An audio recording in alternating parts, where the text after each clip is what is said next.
Next slide. Next slide. Okay.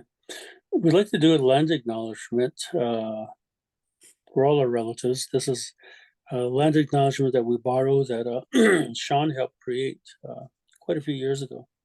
We acknowledge that, some of our participants, all of our participants are from all over the continent, and this map shows how we shared land that we resided on. That's what I like about this map. The general colonizer map shows boundaries, but our people didn't have such ways of living. We shared land, and that's what I like about this map. Next slide, please. That's me, who I am, kind of how I look, and some of the things that we work on. You'll get copies of the PowerPoint afterwards, but you'll see this. Next slide. In case I have Navajo relatives online, these are my clans. My mother's clan is Kia'ani. My father's clan is Tlazatlana. My maternal grandfathers are Tsitnachini. And my paternal grandfathers are Twitachini people. So that's who I am. Next slide. Sean, your introduction. Hello, my name is Sean Bear. I'm from the Meskwaki tribe in Kama, Iowa. Just a little bit about me. If it kind of looks like me too. Yeah, right. Yeah, I mean, me and Ray had met doing a lot of different work with substance abuse and behavioral health, and we were working on a program for Native veterans because there wasn't any program like that for them. But been working with each other for a while. That's how we met Christina and her group there. It was really good working with them. But when we were looking at a lot of the things like that with different veterans, different branches of the military and stuff, we looked at a lot of different things, not just with veterans themselves, but with families, where the tribes are, where they came from, their history, just a lot of different things, looking at traditions and adding a lot of that into curriculum we were building at the time. Great. Good. So this workshop, we're going to, Native American veterans have adapted well to the military culture. We know that because close to 20% of our people are represented in the military, all branches, and adapting back to civilian culture, because it is a different culture. Once you go into the military culture and then you come out back into civilian culture, is a really significant challenge. Our tribal histories and cultures are protective factors for veterans after discharge from active duty, and unfortunately, some of our veterans become involved in the justice system, and tribal healing to wellness courts do provide a trauma-sensitive and grounded approach to services for veterans. And our work here is to work on understanding veteran healing along with wellness courts, and how to have them become in sync with each other. That's what that's there for. Thank you. Next slide. This particular topic of protectors, warriors, and soldiers comes from one of the 6 modules that Sean has been leading us through, the Native Veteran Wellness workshops. The first module, historical overview of natives and military and warfare militaries, the module from within which we're pulling out this topic of protector, warriors, and soldiers. I wanted to mention that as background to where Sean and I are coming from and with this presentation that we're doing. These 6 modules, Sean does trainers work on with tribes that usually cover 2.5 days. And you can see the topics there. Next slide, please.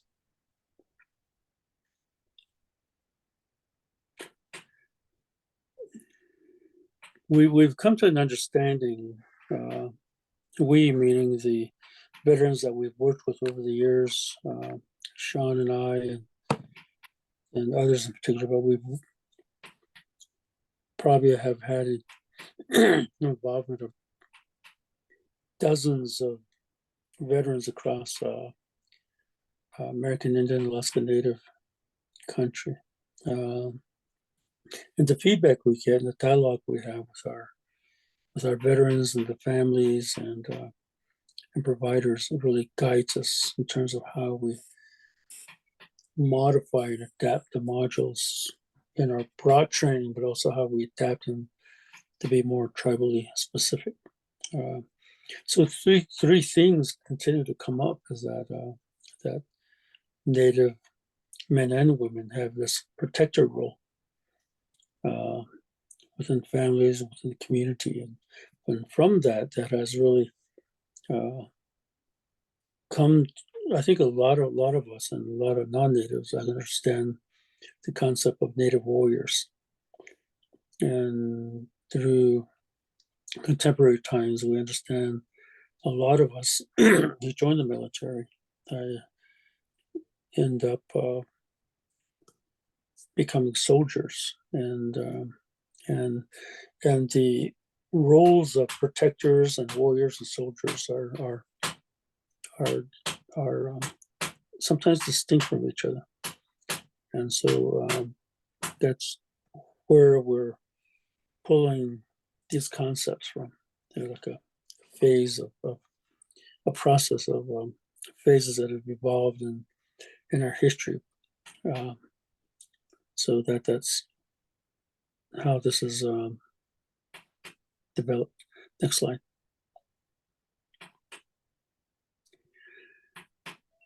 Sean, you want to do this or do you want me to keep going?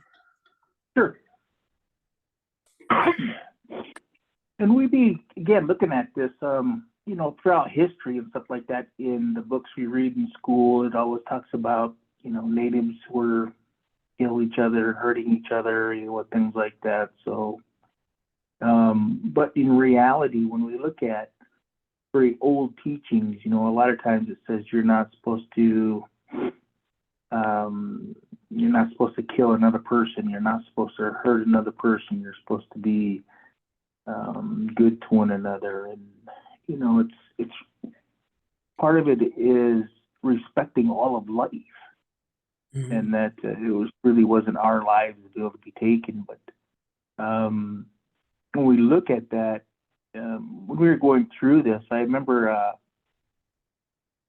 this medicine man was telling me a story about it.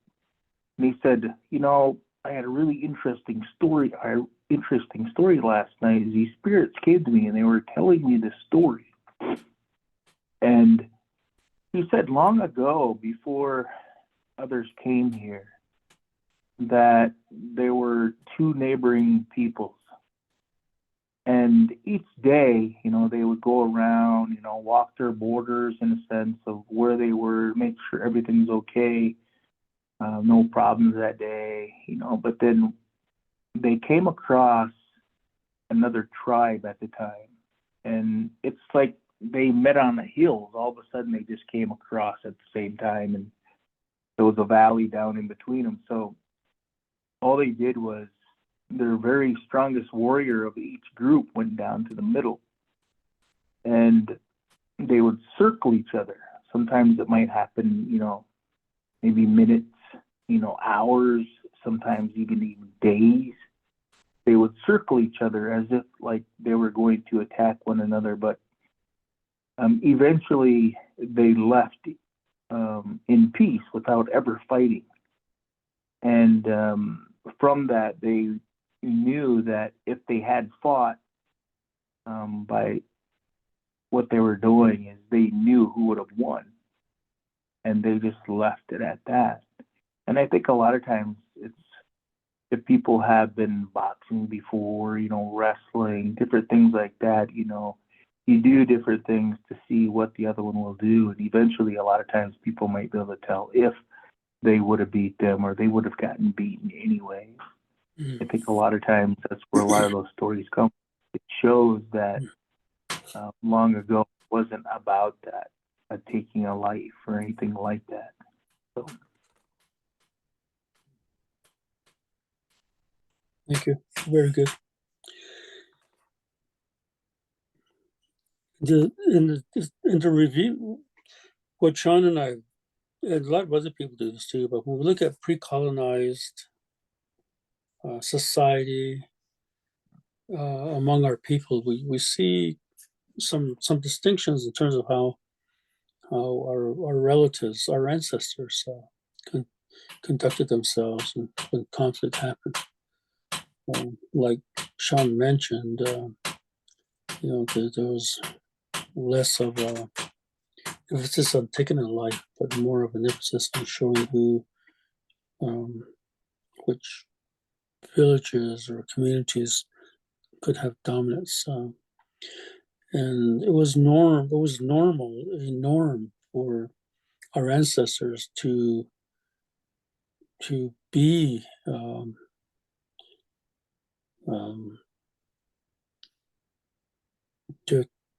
to have value and in hand-to-hand combat, and the norms and rules of conduct were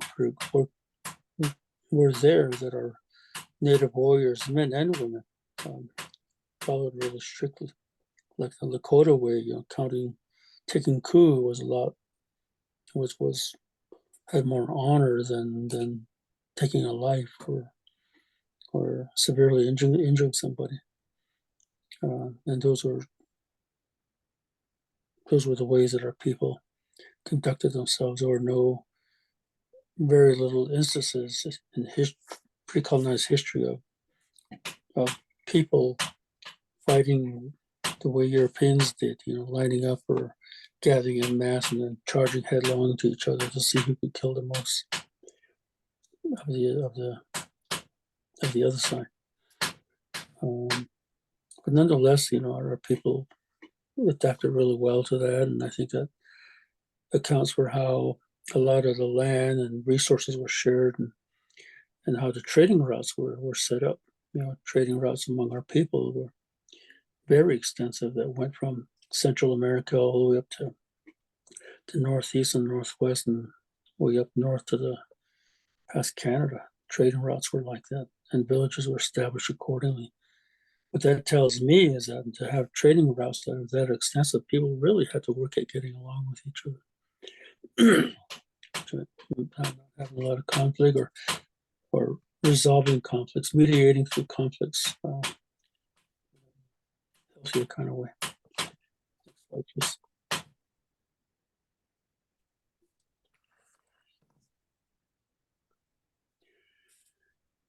Next slide.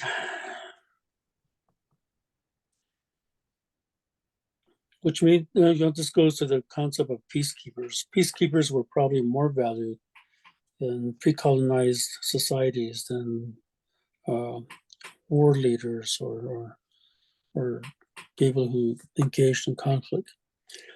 And these peacekeepers really worked to maintain peace and resolve conflicts the best way possible. And they're among the most respected leaders in the communities.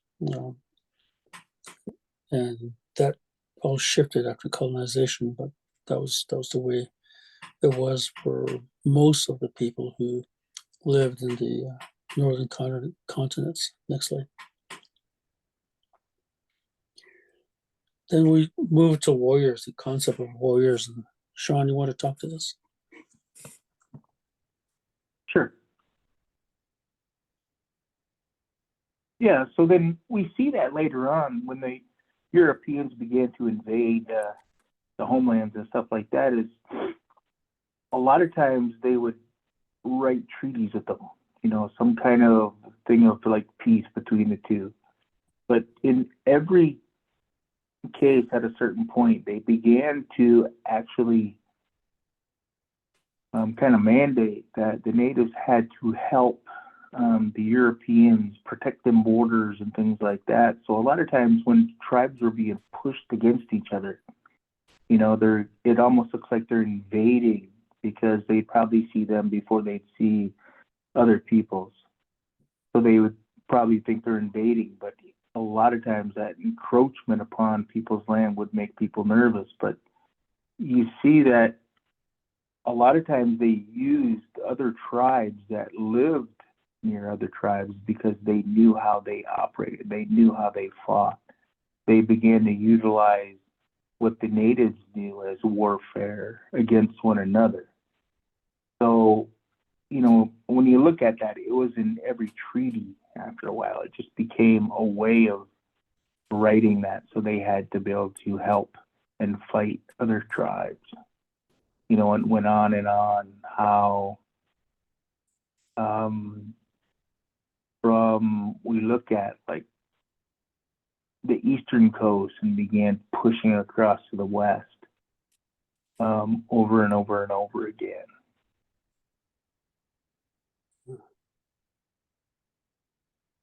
Yeah.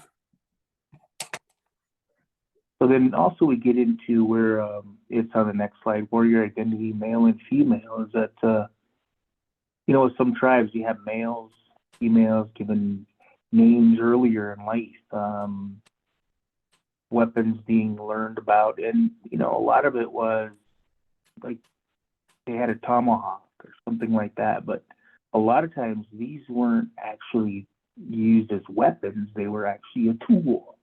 Mm-hmm. Just like somebody carrying a hammer around as a trade or something like that. They could throw them, they could hunt with them, they could, cut wood or anything like that. I mean, it was like a tool. But, and I remember when I was younger too, it's like little natives kids, they just wrestle around. And, that's the way we were, And I think a lot of times that causes some problems, I think, in schools because a lot of times to us, we always see natives kids as just kind of wild when they're young anyway, playing around, playing rough.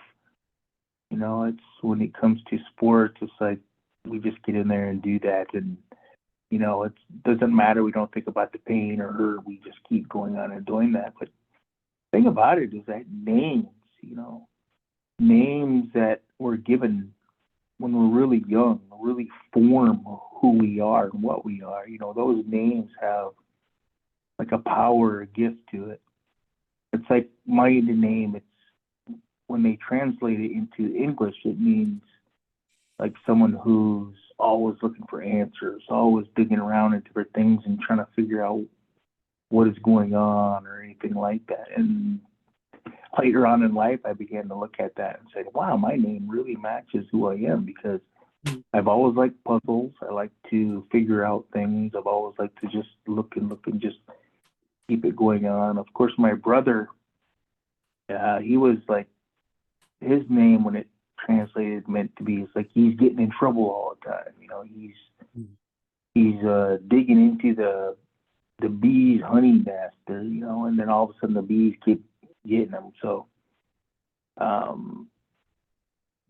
name really fit him too in life because that's what he was about. He always got in trouble. But so sometimes I kind of think it's like, well, we should really kind of look at how we name these kids because we might actually cause them more trouble later on in life anyway. But remembering that in a name, when we give something a name, it may actually kind of carry some of those things with that name.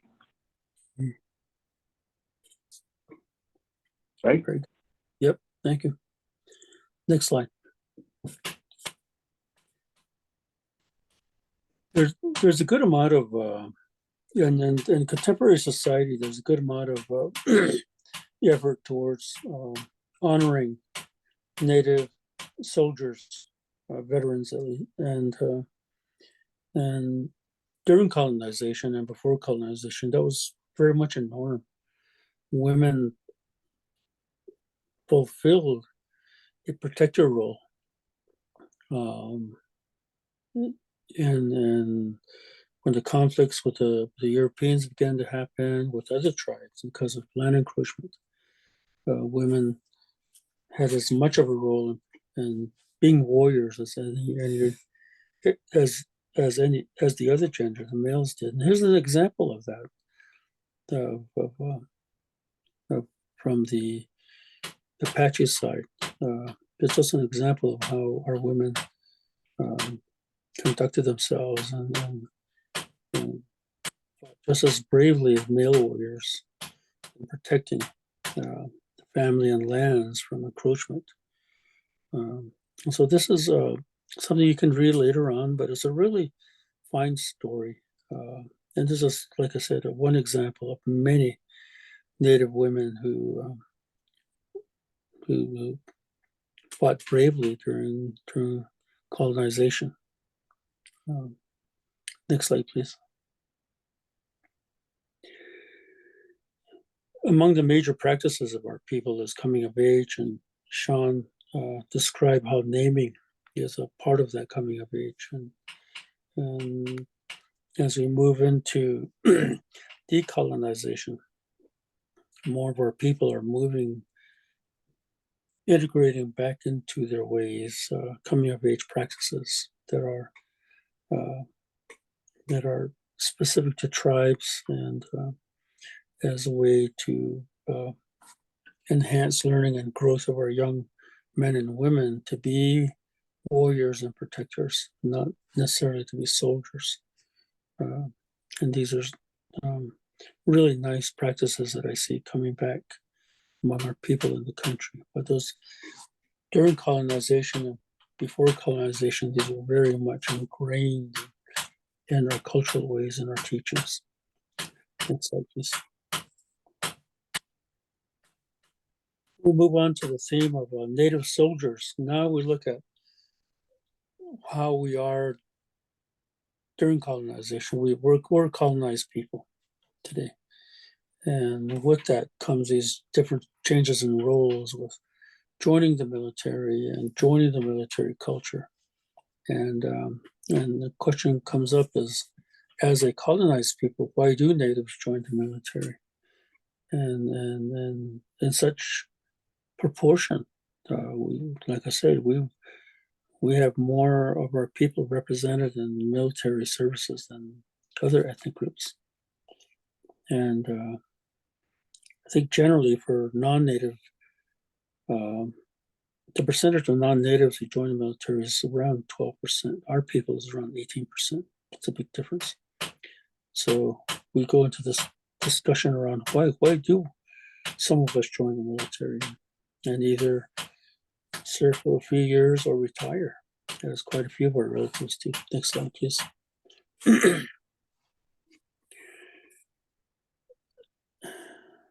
Want to talk on this, John? Or... Yeah, I know that during that time, they did a study between men and women. And before, they were just asking men why they joined and things like that. It was like a native tradition, a warrior tradition, something that they wanted to be proud of because they wanted to prove they were warriors, you know, like their parents and grandparents and all these other people who've served. And a lot of times, you know, had to be with pride of their family, pride of their people, pride of the people. And a lot of times that's what it kind of come out to be, is, you know, had to do more about who they were, their family, their people, the land. They wanted to protect the land as well. And much later on, they did with women, and the answers were the exact same way. It's because that they wanted to be able to protect the land. They wanted to become a protector and be like their ancestors, you know. And there was really no difference in that.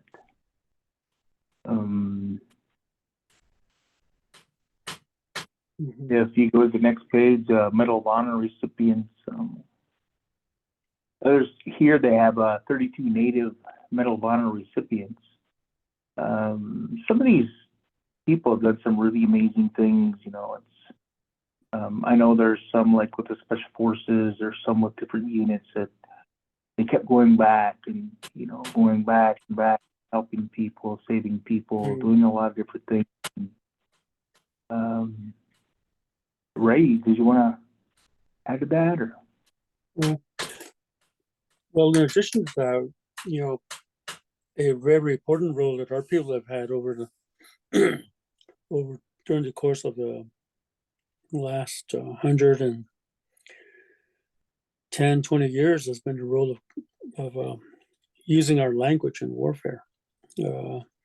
We have quite a few tribes that are represented as code talkers. During World War I, use of native language to pass codes, radio codes especially, began to appear. And during World War II, across Europe and the Pacific, more tribes were included as code talking and code talking functions. And on this page, you'll see how some of the tribes, like the Comanche and the Yankton Sioux, have developed coins in honor of code talkers from their communities. And then also you'll see some of the tribes that are represented in World War I, World War II. There's a lot of honoring of Navajo code talkers, but this is to acknowledge that our people have had our language used in conflict, in the wars, and a lot of our young today are put into communication positions or do services. So, and I always suspected that's because they're native and they can be readily available if their language is being needed to at another conflict that should happen. There's a way to honor our contemporary soldiers these days, is to say, hey, we have significant roles in the military that's there and still do. There isn't a native person I know who goes into the military ends up being called chief because or just ascribe that expectation of bravery and fearlessness and leadership too. So we all get that handle, I guess, when we join the military. Next slide, please.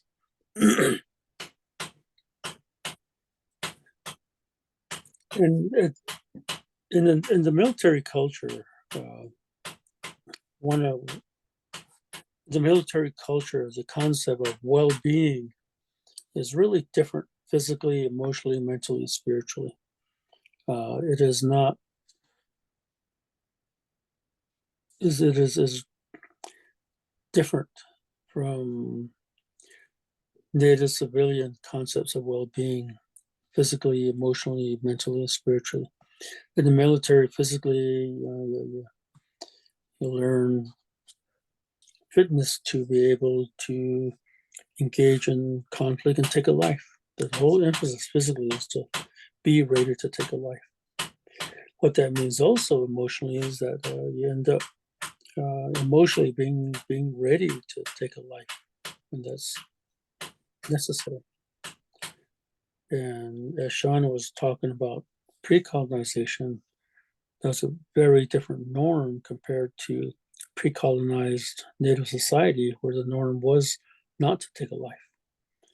And that's where some of the dissonance occurs. Well-being, mental well-being in the military is to be able to think on your feet, be very direct, either take orders or give orders, and the whole emphasis again is to mentally be ready to take a life, or in many cases, give up your own life. And what that means spiritually is that the spiritual side of who a Native person can be or could be really gets marginalized. And some of the more aggressive practices that we might have in our Native culture ends up being paramount. And that's how being a warrior, being a soldier is. It's to take a life. Regardless of what role you have, is to do that. Moving from that to native civilian life is remarkably different, because that ends up being spiritually, taking care of yourself, not to take a life, but to be protective and to be to take care of your physical well-being. And to a lot of native soldiers who come out maintain their physical activity. They run, they exercise for quite a while to stay in shape. Emotionally, it becomes not to take a life, but to take care of your wife, your children, your parents, and your family and your community. And that's a big shift that happens, and our purpose with the module is to begin to describe that dynamic that happens, and mentally also. The mental way of being ready to take a life ends up being ready to take care of yourself and your family and your community. And that's a big shift, and that's really comes out of love, and respect, not out of anger and fear, which is really what the military culture is based out of, is fearing for your life and fearing for the life of your comrades, your brothers and sisters, and having a good amount of aggression from that. Spiritually, our well-being is grounded on being involved in ceremony and being involved in church and and being prayerful and offering blessings that are healing and helpful. In the military, your prayers might be around having the fortitude to stand bravely and to take a life. But in native civilian culture, it's not like that. We don't talk that way, or think that way, or behave that way, or act that way. And spiritually, we don't pray that way. And these are the major shifts, I think, that happen with many of our native young men and women who aren't able to make that kind of journey, end up getting caught up in alcohol and drugs and anguish and despair and depression because of lack of guidance or challenges that they might face returning to civilian life. Next slide, please.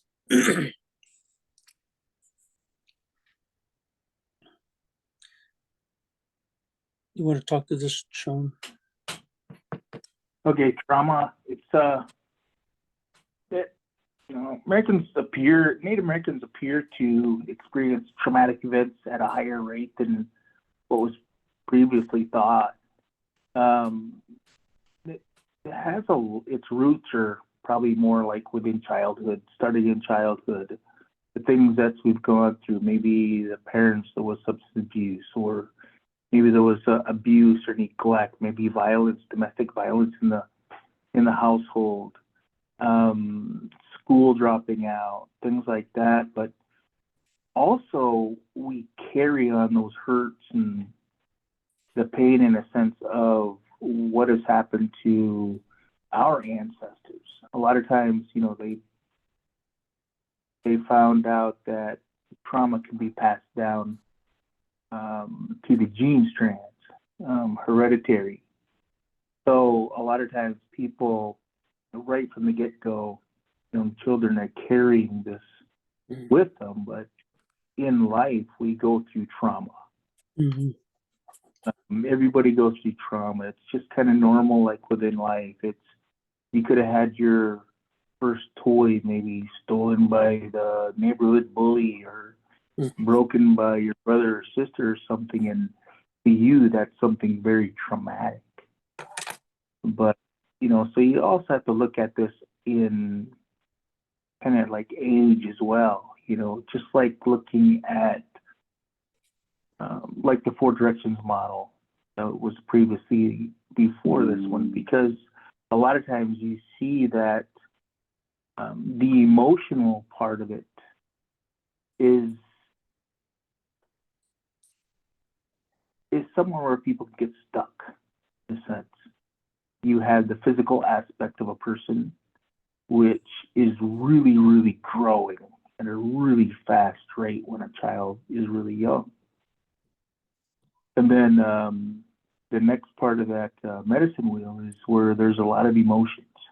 And youth, especially teenagers, have a very, very hard time in controlling their emotions because of all this stuff going on. The brain isn't fully mature, until you're about 25. And a lot of times people are joining the military when they're, 17, 18, 19 years old. And a lot of times their brain isn't fully functional in a sense, but also they still haven't mastered their emotions. So when they go through combat, they go through war, they go through all these different things that make it more difficult in life, of course it's going to be harder for them to be able to deal with that, especially like in the military. They just suck it up, just don't worry about it or something like that. You're kind of forced into keep going, and then you're dealing with this all mental stuff afterwards, So in a way, it's where people can get caught, and that is part of trauma. Things we've seen in our life. Over time, the more trauma you have, the more likely that you will develop PTSD. And a lot of times, remember, it's with historical trauma, unresolved grief. It's not just about the hurt we go through. It's also more about like land, people who think about, wow, this was all our land at one time. We could have gone fishing, hunted. Now we got to get all these licenses. Now we got to do all this and this. We can't go over that way no more because there's a fence there, There's all these different things, Oh, now we got to go to school, and it's not the same as where it would have been because before it was part of it. And now it's like almost forced to, It seems like a lot of people like to learn what they like to learn, but when they're forced to learn stuff they don't want to learn, then it's all more difficult. Next slide, please.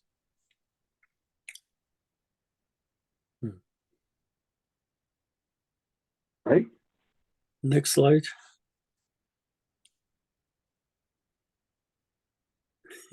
Adverse childhood. Yep. There you go.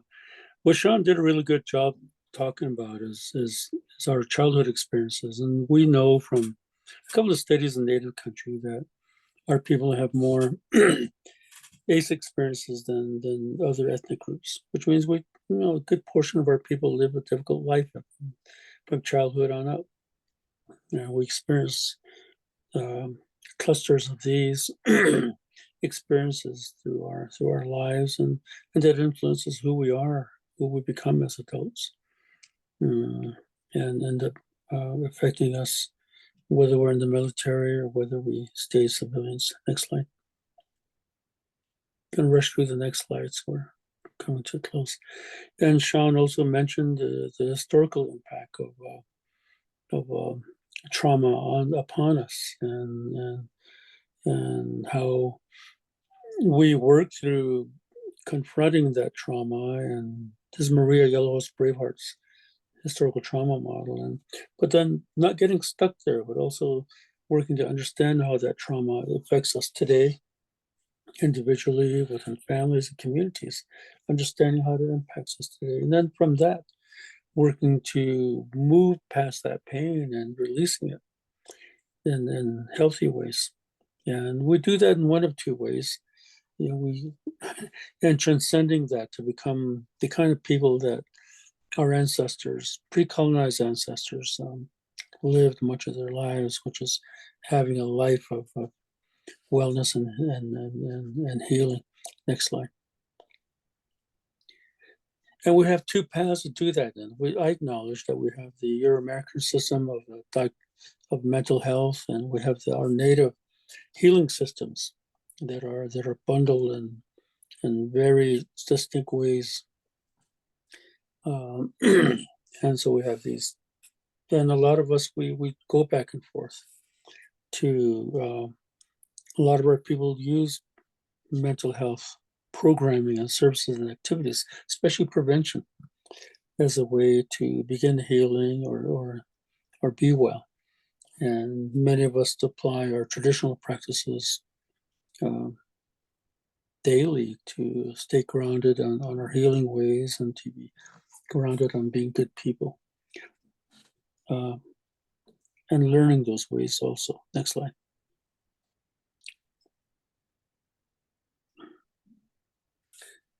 We have roles in our communities, and we all of you have probably heard of the matrilineal roles or the patrilineal roles and nuclear family roles that are paramount in the Euro-American system. And our roles in Native American culture tends to be different. You know, we have extended families that we rely on for support, to give support to as well. And that impacts how we move into military culture back to traditional or native civilian culture. Next slide.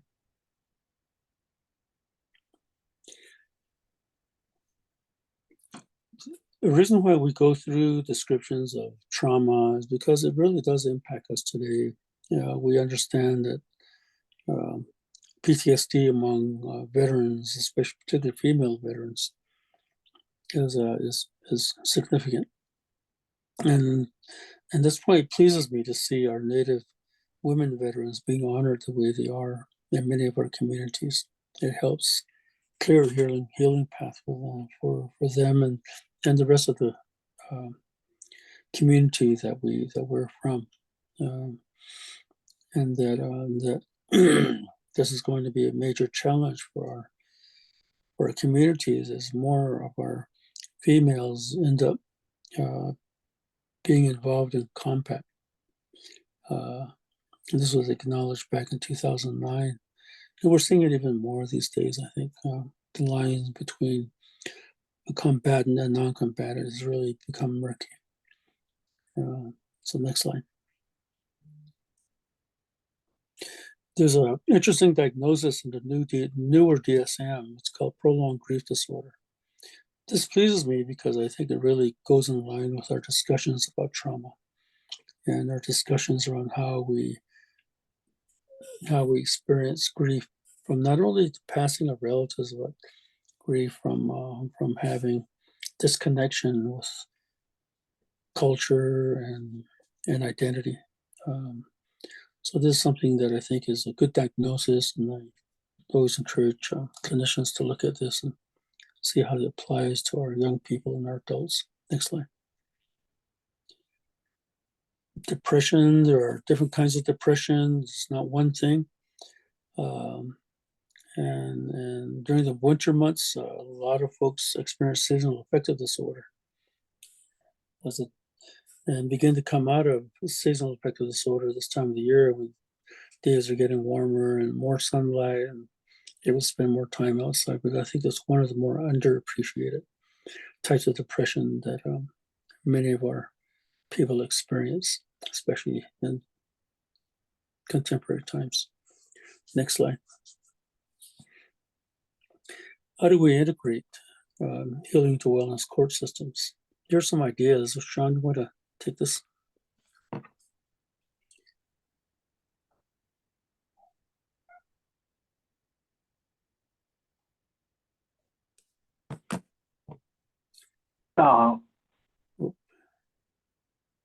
Which one was that?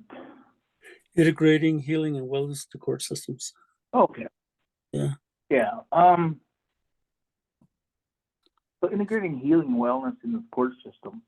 Some of the reasons this is important is because the overdose rates for Native American is up 15%. Two, here you have Native indigenous communities in America report experience serious psychological distress. which is 2.5 times more than the general population over a month's time. Came from Mental Health America. Some Native Americans have dealt with being stripped of their land, genocide of their people, and attempts to eliminate their culture, ceremonial, and spiritual practices. These experiences have led to family histories of depression, substance abuse, and post-traumatic stress disorder. When you look a lot of this stuff, though, it's like, so overdose rates, of course, we have fentanyl and things like that are out there on the streets now. You have medication being sold on the streets.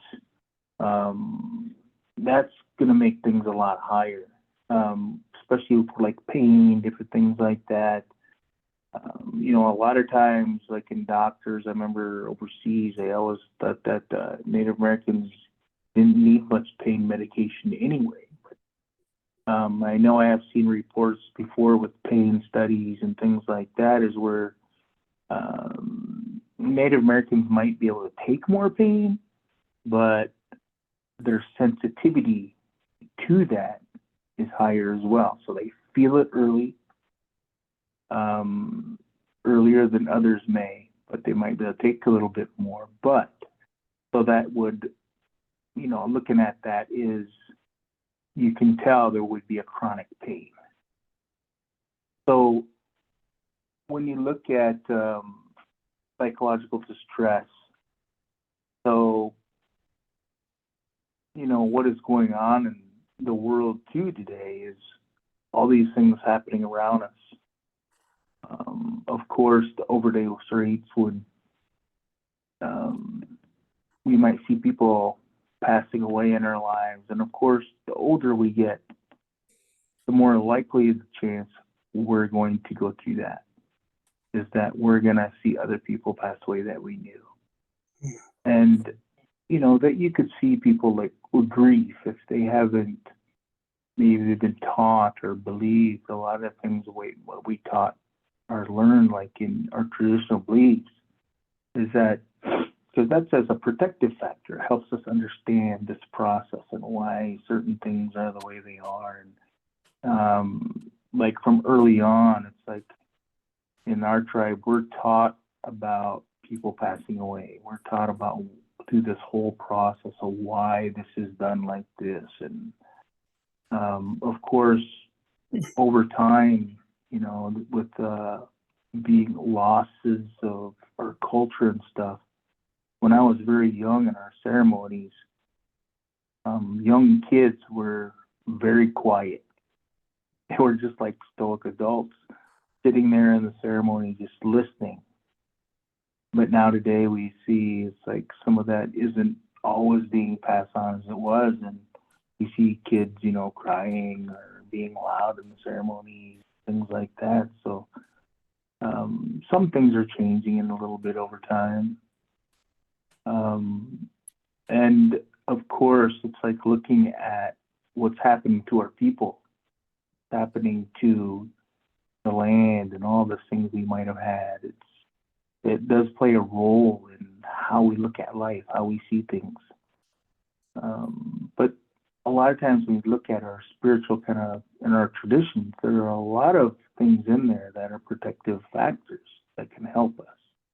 If we look at that, if we believe in those. I mean, if you believe in another way, then you look more into those ways and find out those things that'll help you. So then we get into protection from negativity. So here a few evidence-supported practices have been developed for Native Americans and Alaska Native communities. Well, even fewer are in consideration with different customs and traditions among tribes. So there are so many different tribes around the whole country. There are different beliefs, all these different practices, and a lot of times others aren't always aware that, yeah, we all have our different languages, we all have our different practices, we all have our different beliefs, and that it's hard to be able to just push them all together, so there are going to be some differences. But within our practices, there are definitely things like that can help us. Looking at the positive things in life. It's like looking at some of the greater things that people really are to aspire to in many different religions around the world is love.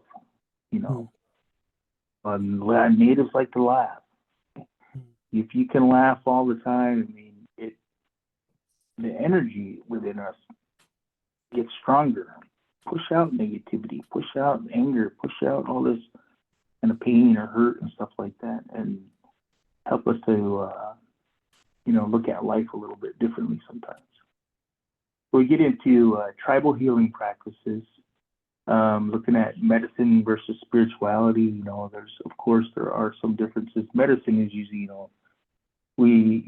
the way we look at it now can be different. People might just consider all these certain things as medicine, when before it's like everything was about medicine. But there's also like spiritual life, in a sense, is, there are spirits of all these different trees and animals and all these people and ways of life. It's like, well, how are you going to live your way of life? How are you going to follow this path or that path? Looking at creation, it's like how we were created and what are the purposes for that. Of course, we can go on different kind of journeys and receive these gifts and things like that, so that we can go on and help others. Teachings, we go back to the really old teachings of our tribes and things, and there's so many different knowledge and stuff that we should be trying to seek out and understand that'll help us in our life. Those are essential for our own healing and everything about us. The connection to the Creator, of course, and even nature. There's studies where people going out and spending time in nature that helps them, and they're camping or staying out there, and the more they do this, their body is starting to align with nature, getting up with the sun, going to bed when the sun goes down, but remembering that everything has a spirit, and so do we. So we also need to take care of ourselves. Yeah. Next slide, please. Real quickly, as we begin to close out the hour, here's a resilience model that has domains that I really like, something to look at as you further your discussion around wellness and healing, particularly with our Native men and women, and some domains to look at, and factors related to that. Next slide, please.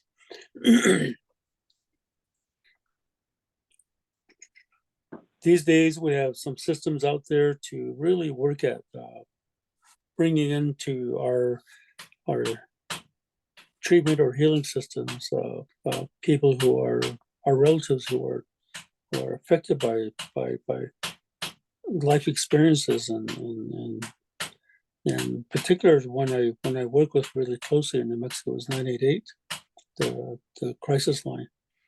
And along with that, concurrent to that, is the veteran side of the crisis line that is there. And I encourage each of you who are working in your communities to take that number 988 and work it, apply it, and everything you do as much as you do, so that more of our people can have exposure to that service. Next slide. And closing, we, as I mentioned earlier, Sean and I work with Native communities in the country, giving to our Native communities opportunity to experience the trainer process that Sean has developed really well, and something I believe is pertinent to our veterans and to our communities. And you can see this in the slide set after we get it. Next slide. And lastly, our contact information. And we have a Facebook page that Sean and I and a whole bunch of other Native veterans are part of, that we teach from as a platform. And you have that also. So I think this goes to Christine to close us out.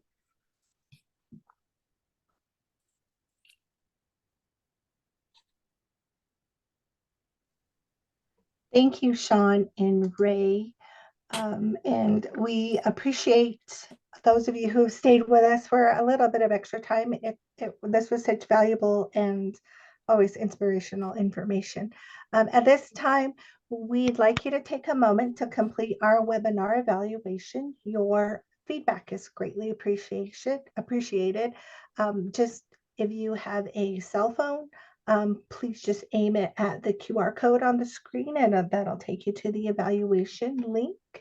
And I'm going to go ahead and just give a few minutes, a couple seconds for everybody to do that. Once again, we greatly appreciate your feedback.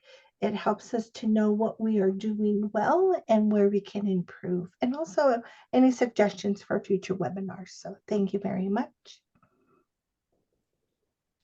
Once again, I'd like to thank Sean and Ray for joining us today.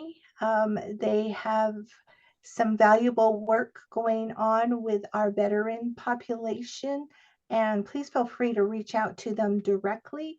I'm very fortunate that I have been able to be part of witnessing and hearing their presentation, and it's always an awesome presentation for me to see. So thank you very much. Yeah. Chelsea, do we have any closing items that we need to work with or anything? Nope. Just like to thank our presenters for their knowledge. Thank you again for everybody who attended. Thank you.